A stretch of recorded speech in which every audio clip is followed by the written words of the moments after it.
Szukasz prezentu dla kogoś, kto uwielbia chodzić po górach? Mamy dla Ciebie 10 propozycji.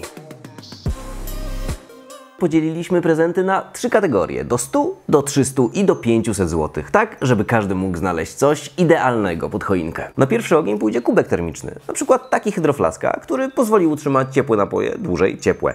On wprawdzie nie jest termosem, ale działa podobnie, przyda się w górach, ale przyda się też podczas podróży, czy podczas po prostu picia kawy w pracy. Z drobnych prezentów w górach zawsze sprawdzi się też cienka czapka, na przykład taka brubeka, która sprawi, że osoba obdarowywana na podejściach się nie przegrzeje, a dodatkowo taka czapka mieści się pod kaskiem. Strzałem w dziesiątkę zawsze będzie też przewodnik górski. Wybierzcie taki, który opowiada o jakiejś długiej trasie, żeby mógł być inspiracją do dalszych wojaży. Kompas na przykład w swojej ofercie ma naprawdę sporo mega interesujących pozycji. Ostatnią z tych najbardziej budżetowych propozycji są skarpety trekkingowe. Wydaje się, że skarpety to takie klisze pod choinką, ale pamiętajmy o tym, że w górach skarpety muszą naprawdę robić robotę. I jeżeli postawicie na skarpety, które kosztują w okolicach tej stówki, no to one na pewno będą doskonałym prezentem i na pewno też się przydadzą. Skarpet poza tym nigdy za wiele. Teraz przejdziemy do kategorii do 300 zł i na początek będzie czołówka. Czołówka to jest taki prezent, który nie słyszałem, żeby komuś się jeszcze nie podobał. W górach sprawdzi się zwłaszcza w okresie jesienno-zimowym, kiedy robi się szybko ciemno,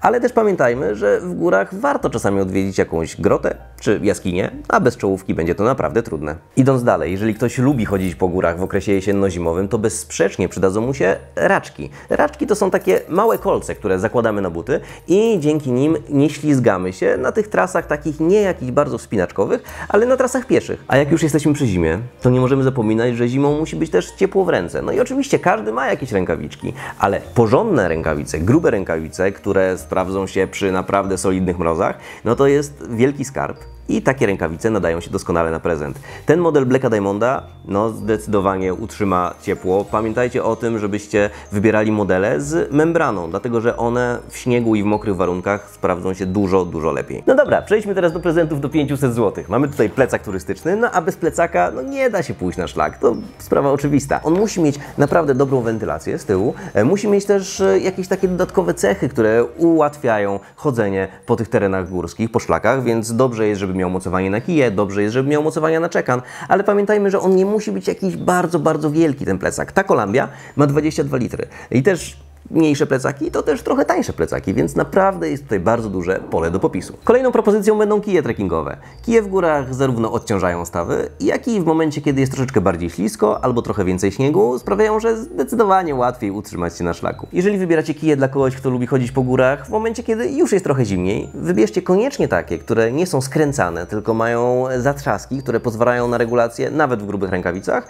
No i dodatkowo, kiedy wszystko naokoło zamarznie, je też da się i skrócić, i wydłużyć. Ostatnie na naszej liście prezentowej są raki wspinaczkowe. Raki to propozycja dla osób trochę bardziej zaawansowanych, dla takich, które lubią wejść na przykład na Świnicę, na Zawrat, pojechać sobie w Alpy. Ten model, który trzymam w ręku, to jest model koszykowy Blacka Diamonda, to znaczy, że one pasują do każdych butów, które mają sztywną podeszwę. Nie potrzeba mieć specjalnych zaczepów, więc to też jest naprawdę bardzo fajny prezent. I to by było na tyle w naszym prezentowniku dla miłośników gór. Jeżeli Wam się podobało, koniecznie dajcie łapkę w górę i zasubskrybujcie ten kanał. Do zobaczenia!